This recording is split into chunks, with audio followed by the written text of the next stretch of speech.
It's now time to light the barbecue.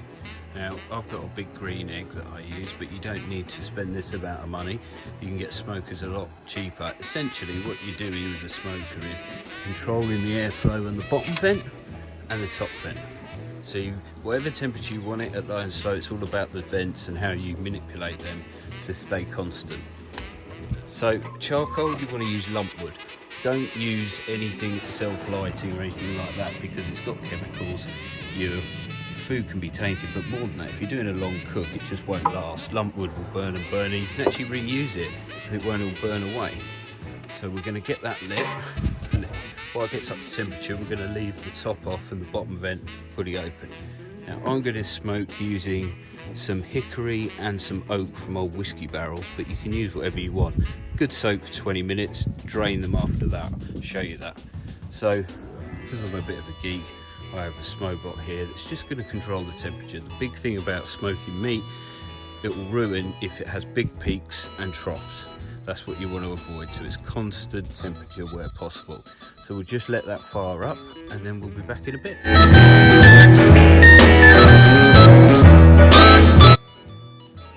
So we're nicely getting up to temperature now.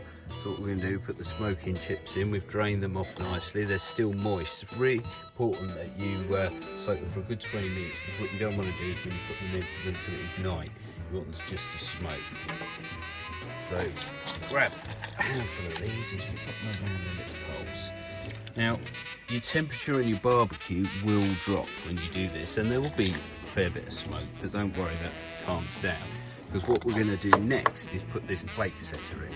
And the reason we put a plate setter in is because when we're smoking, we want to cook indirectly. So all that smoke goes up around the dome and around the meat.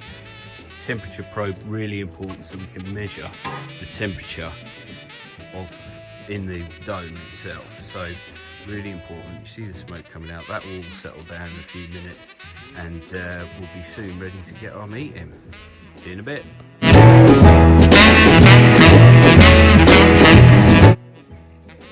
So we're up to temperature. Now it's really important that once you get to your target temperature, you make sure it's stable there.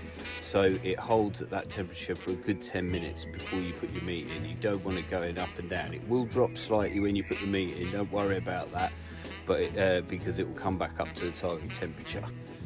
As you can see, the meat's in. It has 2 food probes in it, so I can measure the internal temperature of the meat. That's key because you'll know when it's done when it hits its target internal temperature.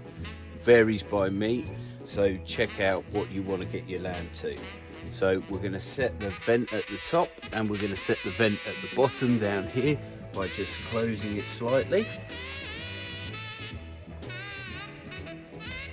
Then 5 hours time, we're all good. Now when the meat internal temperature of the meat starts going up, it will get to a stall point and it will plateau. Really important you don't panic at this point and then whack the temperature up on the barbecue because you think it's going. It's called the stall, and it's basically when the meat's breaking down all of the fat and stuff.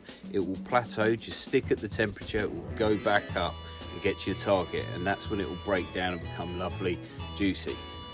Five hours time roughly.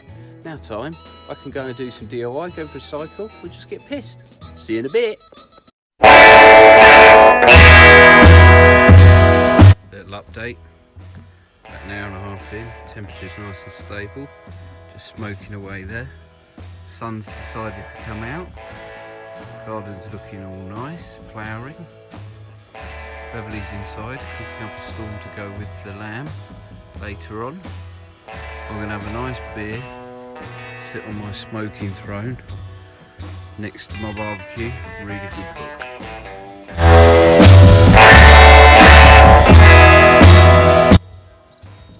So we're about 5.5 hours gone. A few beers, a bit of DIY. Let's see what we got. Let's see what's been cooking. Wow, it's amazing. It's ready.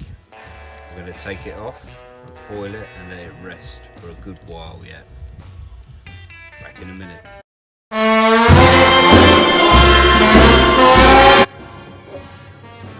Now it's rested for a good 45 minutes, we're going to carve this little beauty. Now, you want to get the little burnt bits on the end because they're the tasty little bits. So we carve into it, and I'm just going to put it on the platter. Look at that meat coming off there. If you can't see it, you've got a beautiful smoke ring. You see that smoke ring, that red ring? That's all the hickory and the whiskey barrels smoking through it. This is gonna be tremendous. I did say it wasn't the healthiest meal in the world, and this will serve about 10 people, to be honest, so we're gonna have leftovers for a long, long time.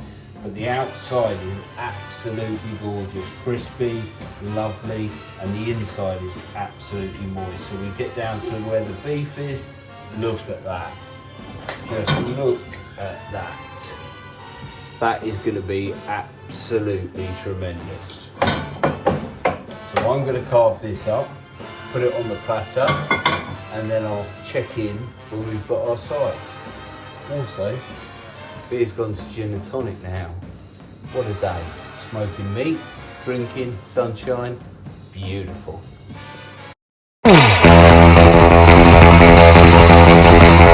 So what we have is some beautiful succulent lamb and beef, very moist with that beautiful smoke ring around it.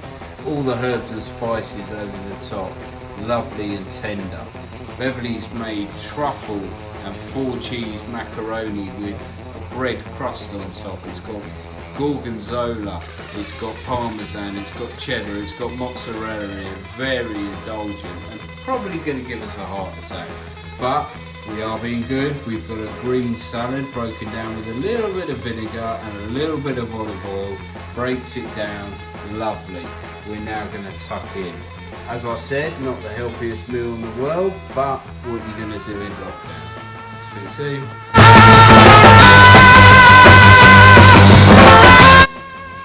And now we tuck it in the sun to our lovely barbecue. Cheers, babe. Cheers. Enjoy. Bye. Bye.